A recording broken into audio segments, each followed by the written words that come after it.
Para mí es un placer estar con ustedes en esta aula digital.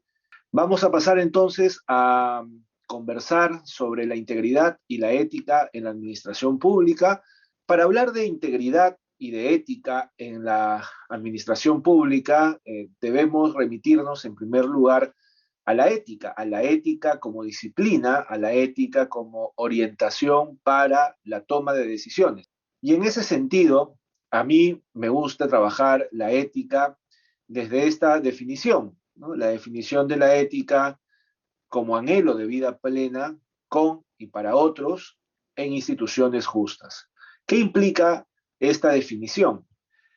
El anhelo de vida plena, en realidad, ustedes comprenderán, todos y todas tenemos una perspectiva de felicidad, una búsqueda de satisfacción, de realización, una búsqueda de querer ser mejores personas, de querer desarrollar todas nuestras capacidades, todas nuestras potencialidades como seres humanos y por lo tanto sentirnos plenamente satisfechos con nosotros mismos y con nosotras mismas, ¿no es cierto?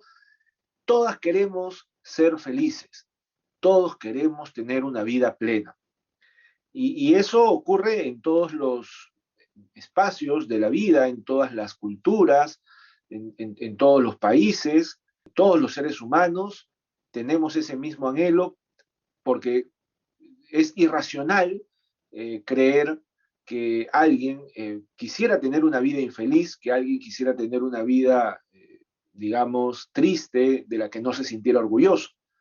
Es muy difícil poder pensar que alguien racionalmente podría desear una vida así. Todos queremos tener una vida plena. Y lo decía ya el filósofo Aristóteles hace 2500 años en su libro La Ética Nicómaco, que es como el libro fundacional de la ética occidental que nosotros estudiamos. Él decía que todas las cosas aspiran a algo, todas las cosas tienen una finalidad, tienen un propósito. Si es así, valdría la pena preguntarnos cuál es el propósito de la vida humana, cuál es la finalidad de la vida humana. Y entonces, luego de un análisis exhaustivo, meticuloso, Aristóteles termina diciendo, al parecer, la finalidad de la vida humana es la felicidad. Todos buscamos la felicidad porque la felicidad es un bien, es un valor que precisamente vale en sí mismo. Nadie es feliz para. En realidad somos muchas cosas para ser felices, ¿no es cierto? Estudiamos la carrera que queremos estudiar para ser felices. Nos casamos, los que deciden casarse, para ser felices. Decidimos viajar a conocer otros países, otras culturas, para poder ser felices. Las cosas que hacemos en nuestra vida en general, las hacemos para ser felices, para tener una vida plena, ¿cierto? Y no al revés, no buscamos la felicidad para otra cosa. La felicidad es un bien en sí mismo, es algo que vale en sí mismo. Y en ese sentido, también la ética tiene que ver, dado que no solamente yo quiero ser feliz, sino que también las otras personas que están a mi alrededor también tienen esos mismos intereses. Entonces la ética también es un con y para otros. Es decir, convivimos con otras personas, nos desarrollamos junto a otras personas y construimos nuestra vida con otras personas. Pónganse a pensar, construimos nuestra vida con una familia, con un grupo de amigos y amigas que nos acompañan, en muchos casos desde que somos muy pequeños, construimos nuestra vida con nuestros colegas, con quienes trabajamos y compartimos nuestro horario de trabajo por más de 8 horas, muchas veces todos los días. Nuestra vida es una vida compartida con otros y por lo tanto, en tanto que comparto mi vida con los demás, tiempos, espacios, sueños, anhelos, también frustraciones, en algunos casos, en algunos sentidos, es que debemos tener un cuidado de la relación con los otros, porque precisamente estar en relación con otros es algo muy constitutivo de nuestra vida, es algo muy fundamental. Y nadie quiere tener malas relaciones con los demás, si es que es verdad que convivimos y estamos en constante relación con otras personas, pues es racional buscar que esas relaciones sean buenas, sean relaciones respetuosas, sean relaciones amables, sean relaciones empáticas, sean relaciones colaborativas, sobre todo en el espacio público, y también tener en consideración que nosotros somos importantes para otros. Nosotros tenemos un significado para otros. Lo que hacemos o dejamos de hacer, lo que decimos o callamos, puede tener impacto y de hecho tiene impacto para otras personas, ¿sí? Por lo tanto, es muy importante pensar desde una perspectiva ética en la responsabilidad que tenemos en relación a otras personas, la responsabilidad que tenemos a la hora de decir, a la hora de hacer, a la hora de intervenir, a la hora de llevar a cabo algo, cuánto impacto ello va a tener para otras personas, ¿no es cierto?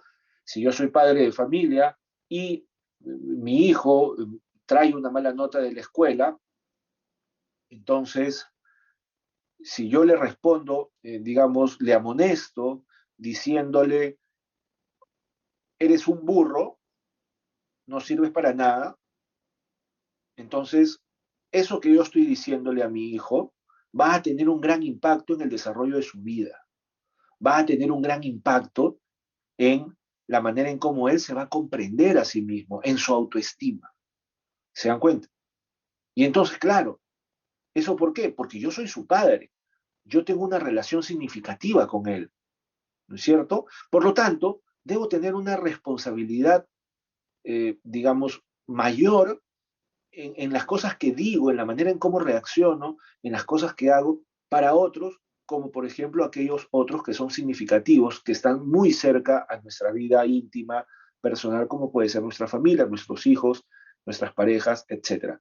Entonces la ética es un con y para otros, que no es otra cosa que tener en consideración que convivimos con otros y por lo tanto debemos forjar buenas relaciones, relaciones tolerantes, relaciones amables, relaciones respetuosas, relaciones empáticas, pero también ser responsables de las cosas que hacemos y que decimos frente a otras personas y especialmente cuando son otros significativos que esperan de nosotros algo siempre importante.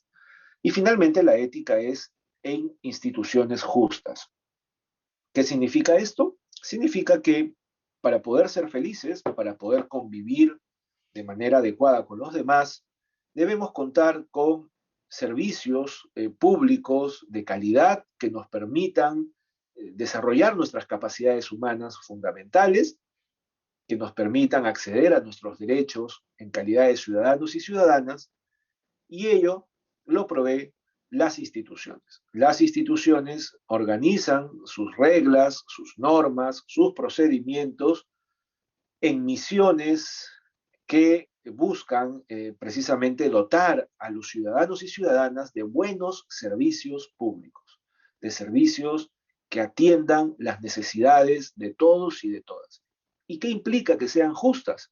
Implica precisamente que puedan ser instituciones que brinden esos servicios a todas y a todos por igual, sin discriminar a nadie por su orientación sexual, por su género, por su edad, por su afiliación política. Hoy en día que estamos en una situación de elección presidencial y donde hay tanta polarización, ¿no es cierto? Donde hay tanta discusión exacerbada sobre por quiénes vamos a votar este domingo, el ganador deberá orientar las instituciones, deberá organizar las instituciones públicas justas, es decir, incorporando también las necesidades de los simpatizantes de el candidato o la candidata que no ganó, ¿no es cierto? Una institución justa es una institución que trata a todos los ciudadanos por iguales, sin discriminarlos por ningún aspecto ni ningún motivo.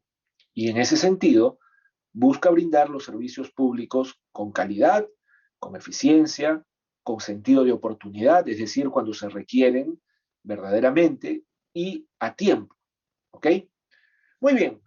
Entonces, nunca nos olvidemos, la ética es anhelo de vida plena, todos queremos ser felices con y para otros, convivimos con otros que también tienen las mismas aspiraciones de ser felices, por lo tanto debemos tener o forjar una relación con esas otras personas en base al respeto, en base a la empatía, en base a la amabilidad, a la cordialidad, ¿no es cierto? Y finalmente tener responsabilidad de lo que hacemos y de lo que decimos, y al mismo tiempo en instituciones justas. ¿Qué decir? Instituciones que nos provean de servicios públicos de calidad y sin discriminación para todos y para todas por igual. Entonces, a partir de lo que hemos visto, ¿no? A partir de lo que hemos visto, ustedes se darán cuenta que la integridad es un valor muy importante, ¿no?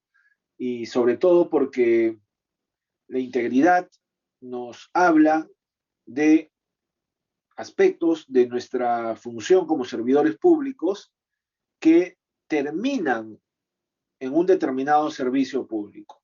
Lo que hacemos termina en un determinado servicio público. Entonces, valdría la pena preguntarnos qué es lo que estamos viendo en la imagen. Ustedes recuerdan, sobre todo los colegas que tuvieron la información de este puente que se desplomó en Lima, no que se cayó, no que se colapsó, sino que se desplomó en Lima. Fíjense ustedes, cuando un puente se desploma, cuando un puente se cae, producto de que no ha sido construido con las especificaciones técnicas adecuadas o siguiendo las especificaciones técnicas de manera apropiada, entonces tenemos que el puente caído impide el tránsito de las personas y cuando impide el tránsito de las personas, impide al mismo tiempo el ejercicio de múltiples derechos.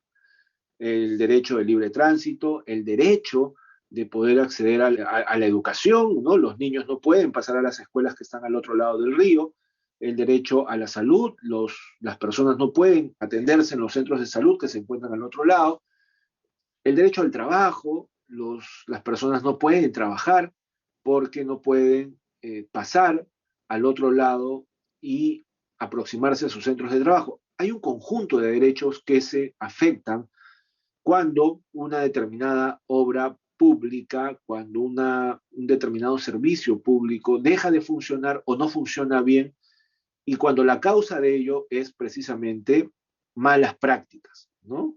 Malas prácticas, prácticas de corrupción, prácticas de ineficiencia, prácticas de falta de supervisión que permiten que el ejecutor de la obra, en este caso el contratista, pueda hacer lo que verdaderamente debe hacer, ¿no? Que es utilizar los materiales adecuados y los profesionales más idóneos para realizar la obra. En ese sentido, nosotros debemos preguntarnos por la integridad como un valor fundamental del ejercicio de la ética en la función pública que permite generar mejores servicios para la gente. La integridad tiene ese propósito, hacer que los funcionarios actúen mejor, actúen con un mayor sentido de corrección y puedan generar mejores servicios. Pero, ¿de dónde viene el término integridad? Integridad proviene del latín intangere, que significa intocable. Para los latinos, especialmente en la Edad Media, todo aquello que se tocaba perdía su naturaleza, perdía su pureza, ¿cierto? Si yo tocaba algo, yo lo contaminaba. Ese es un poco el sentido de la palabra intangere, aquello que debe ser intocable, aquello que no se pueda tocar, que no se deba tocar, que no se deba ensuciar, por lo tanto, que no se deba corromper. Es así como se viene construyendo el concepto de corrupción vinculado a la integridad, ¿cierto? Intangere es aquello que no se debe tocar, que se debe mantener en su estado de pureza, en su estado de naturaleza, y eso es el bien, aquello que está dentro de cada ser humano, ¿sí?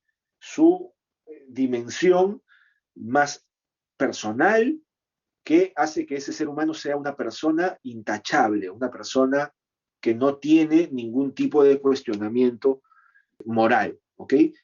Otros conceptos de integridad que ya están más vinculados a nuestro tiempo tienen que ver con la coherencia entre el pensar, el decir y el actuar, ¿no? Uno es íntegro cuando es coherente entre lo que piensa, lo que dice y lo que hace, ¿no? Y ustedes ya pueden notar cómo en esto también hay esta idea de lo que no se puede tocar, ¿no es cierto? Esa dimensión del ser humano que no se puede manchar. Cuando una persona es coherente entre lo que piensa, lo que dice y lo que hace, esa persona es una persona intachable, no es una persona que no genera dudas, que más bien por el contrario genera confianza. Hacer lo correcto cuando nadie nos ve. Evidentemente estamos acostumbrados a hacer lo correcto cuando nos están mirando, ¿no? Hacer lo correcto cuando nos están observando, cuando nos están controlando, ¿no? Cuando llega una acción de supervisión, cuando hay un policía, cuando hay una cámara, ¿no? Pero la integridad, cuando uno actúa con integridad, con este sentido de honestidad, de honradez, de ser uno mismo sin necesidad de hacer lo que los demás esperan que uno haga, sino ser uno mismo en función de nuestros valores y de nuestros criterios morales, hacer lo correcto implica hacerlo siempre, no solamente cuando nos están observando, sino también y especialmente cuando nadie nos ve. Y finalmente ser indivisible, ¿no? Íntegro es una persona que se mantiene siendo la misma persona en todos los espacios y en todos los momentos de su vida, de tal manera que no es una persona que cambie constantemente sus posturas, sus criterios, sus principios, ¿no? Sino que es más bien una persona que se mantiene en su línea de pensamiento, en su línea de actuación, es una persona que tiene principios. Para nosotros, para el ENAP, la integridad la comprendemos como cumplir con la palabra dada.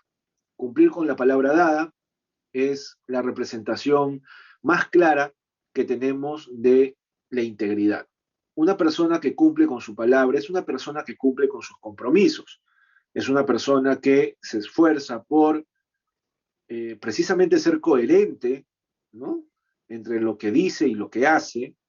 Es una persona que actúa con principios, ¿no es cierto? Que no cambia sus principios de un momento a otro y por lo tanto deja de cumplir o cumple o hace otras cosas, ¿cierto? Entonces, cumplir con la palabra dada es la manera que tenemos para comprender mejor la integridad, ¿sí? ¿Dónde nosotros como servidores públicos encontramos nuestra palabra? En nuestras funciones, fundamentalmente. Y nuestras funciones descritas en contratos, en designaciones, en resoluciones, en donde se establece aquello que se solicita de nosotros como servidores y frente a lo cual nosotros nos comprometemos a realizar, ¿cierto? A la firma del contrato, a la firma de la resolución, al acuerdo del desempeño de una determinada designación funcional. En ese sentido, un servidor público es íntegro o íntegra cuando cumple adecuadamente con sus funciones, con aquello que se espera que haga.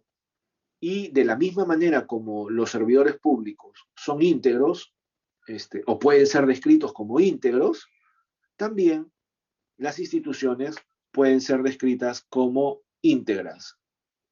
Por ejemplo, ¿dónde encontramos la palabra de una institución? Evidentemente la encontramos en su misión institucional. Las instituciones se comprometen a dar determinados servicios y las instituciones se comprometen a brindar esos servicios a través de su misión institucional. Esa misión es la palabra empeñada de la organización ante la ciudadanía. Cuando una institución cumple adecuadamente con su misión, evidentemente, genera los servicios que los ciudadanos esperan de ella. Y también al revés, cuando las instituciones no cumplen adecuadamente con su misión, entonces efectivamente los ciudadanos no reciben lo esperado en términos de los servicios públicos que requieren para poder desarrollar plenamente su vida.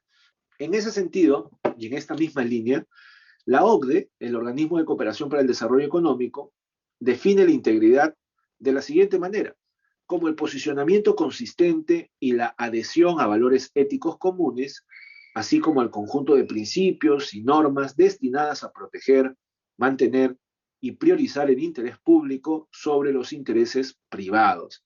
Es decir, la OCDE nos dice que una persona o un servidor público íntegro o íntegra actúa con ciertos valores éticos que son comunes a nuestra función, a nuestro ejercicio como servidores públicos, y actúa también sobre la base de algunos principios y normas que lo que buscan es proteger y priorizar el interés público por encima del interés privado. De tal manera que la integridad para la OCDE implica actuar siempre privilegiando el interés general, el interés de la ciudadanía, antes que el interés privado, el interés personal. Y esto no es nuevo. En realidad, cuando nosotros asumimos una función pública, cuando nosotros asumimos un puesto en el Estado, implícitamente y algunas veces explícitamente también, nos comprometemos a defender el interés público por encima del interés privado. Ser servidor público significa ser alguien que está dispuesto a defender siempre lo que la ciudadanía espera y requiere, y no lo que sus propios intereses personales demandan de la persona. Esto nos lleva a pensar, por ejemplo, en cómo manejar el conflicto de intereses, ¿cierto? Porque claro, lo que nos está diciendo la OCDE es que evidentemente todas las personas tenemos intereses y ese no es un problema. Todos tenemos intereses políticos, económicos, intereses familiares, etcétera. Y eso no es el problema. El problema es cómo hacemos para manejar esos intereses personales cuando nos enfrentamos a tener que tomar una decisión pública sin que nuestros intereses privados choquen, colisionen con el interés público. Eso es lo más importante, eso es lo más fundamental. Y hay una serie de mecanismos para poder manejar el conflicto de intereses. El conflicto de intereses es un tema muy importante, es una rama muy importante del desarrollo de la integridad pública, que en algún momento se va a tener que conversar más y se va a tener que explorar más. Muy bien, entonces, ya para ir concluyendo, la OCDE precisamente nos da una serie de recomendaciones agrupadas en 3 pilares para promover integridad pública en nuestro país. El primer pilar se refiere a un sistema de integridad coherente y completo. ¿Sí? ¿Qué significa esto? Significa que la integridad debe ser sistémica, debe ser articulada, ¿no? Para que pueda verdaderamente tener un impacto en el Estado y en el servicio público. ¿Y esto qué supone? Supone que se establezcan compromisos claros, sobre todo en la alta dirección de las instituciones, que demuestren altos estándares de integridad y de ética, de tal manera que contagien con esos compromisos a los demás trabajadores y trabajadoras de las entidades y las instituciones. Un ministro, un gobernador regional, un alcalde, un director general, un gerente general, que no tiene un compromiso explícito con la integridad, no contagia, no promueve la práctica de la integridad, porque La integridad tiene que ver también con el liderazgo personal, cómo uno, en una posición de liderazgo, es capaz de transmitir con sus actitudes, con su manera de ser, buenas prácticas en el ejercicio de la función pública. Por otro lado, responsabilidades claras también que nos permitan establecer de manera precisa qué le corresponde hacer a cada órgano, a cada institución, a cada entidad para promover la integridad pública y que no hayan duplicidades en las acciones, en las iniciativas que se llevan a cabo para promover integridad pública, ¿no? Y que además esas responsabilidades sean explícitas, que cada quien sepa qué le corresponde hacer para poder incorporar o promover la integridad. Una estrategia clara que permita establecer resultados, metas, con información oportuna, que establezca claramente los indicadores necesarios para promover el desarrollo de un sistema de integridad en este caso, y normas, ¿no? Normas que permitan de alguna manera regular mejor el comportamiento de las instituciones y el comportamiento de los servidores que trabajan dentro de las propias instituciones. Una cultura de integridad que supone promover en la sociedad que implica las empresas, los individuos, la sociedad civil, ¿no? Una agenda de integridad pública y la capacidad de poder informar esa agenda a la mayor cantidad de ciudadanos y ciudadanas posibles. Es decir, que la sociedad tenga en su perspectiva, en su agenda de discusión pública, el tema de la integridad. ¿De qué hablamos hoy en día en el espacio público? ¿De qué bueno, ahorita estamos hablando evidentemente de las elecciones, ¿no? Ahorita todas las discusiones y todos los memes y todas las publicaciones en las redes sociales, el 90% son sobre las elecciones. Qué interesante sería de que fuese así para hablar sobre la integridad, sobre la cultura de la integridad, sobre la cultura del cumplimiento, de la eficiencia, sobre la cultura de la prevención de la corrupción. Sería muy, muy interesante, ¿no? Que la sociedad discuta y hable sobre esto. Pero para eso tenemos que tener buenas campañas y buenos mecanismos que permitan difundir adecuadamente estos temas.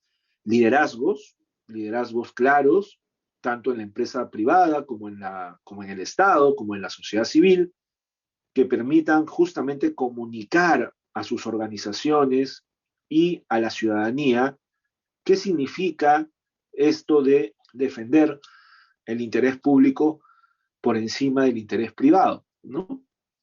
Meritocracia, que las entidades públicas tengan a los mejores profesionales, que los profesionales sean idóneos, que cumplan con la capacitación técnica requerida, que cumplan con, digamos, los estándares éticos esperados de un servidor o servidora, ¿no? Y que no estén, pues, las personas que simplemente están en un puesto porque son referidas o conocidas y no cumplen con los requisitos necesarios para el puesto. Ya sabemos cuán lesivo es eso para el funcionamiento de la administración pública y de los servicios públicos. Que haya digamos, una buena estrategia de formación, que los servidores públicos desarrollen adecuadamente las habilidades necesarias para poder actuar con integridad, pero también para poder transmitir integridad a los demás, que haya un buen conocimiento, una buena información sobre las normas que regulan el ejercicio de la integridad en las entidades públicas y finalmente la apertura, que significa que todo lo referido a las políticas de integridad se puedan discutir abiertamente al interior de las entidades públicas y eso supone también que se pueda reportar, se pueda denunciar malas prácticas cometidas al interior de las entidades y que se puedan recibir las protecciones del caso. Y bueno, finalmente, rendición de cuentas es el último pilar que se refiere a la gestión de riesgos, ¿no? Un sistema adecuado para gestionar los riesgos de corrupción especialmente y que nos permitan construir acciones de mitigación, medidas de control frente a esos riesgos para que no ocurran o si ocurren, no tengan tanto impacto al interior de las entidades públicas, sanciones oportunas, sanciones adecuadas, que se combata la cultura de la impunidad, que no quede en nada cuando un servidor o un funcionario comete un acto de corrupción o una falta ética, sino que tenga una sanción y que esa sanción sea además comunicada, comunicable, para que todos los demás servidores sepan que hacer algo incorrecto trae consecuencias, ¿no? Supervisión, que hayan órganos de supervisión suficientes, pero sobre todo efectivos, ¿no? Que cumplan con lo que les corresponde, que estén supervisando adecuadamente el correcto ejercicio de la función pública, tanto al interior de las entidades, como pueden ser, por ejemplo, las oficinas de integridad pública, y también externas a las entidades, otras entidades como el Sistema Nacional de Control, el organismo supervisor de las contrataciones públicas o de las contrataciones del Estado, el OCE, para lo que es la contratación pública específicamente, la Defensoría del Pueblo, que también juega un papel importante en la supervisión del Estado, que las entidades públicas competentes sean capaces de desarrollar buenos mecanismos de control y supervisión para precisamente mejorar la performance de las entidades públicas y finalmente la participación ciudadana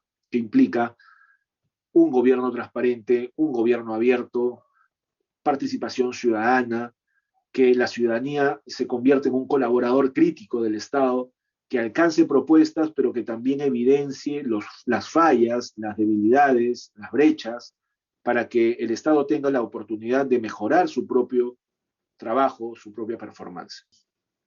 Eso es todo. Muchísimas gracias. Gobierno del Perú. Bicentenario del Perú, 2021.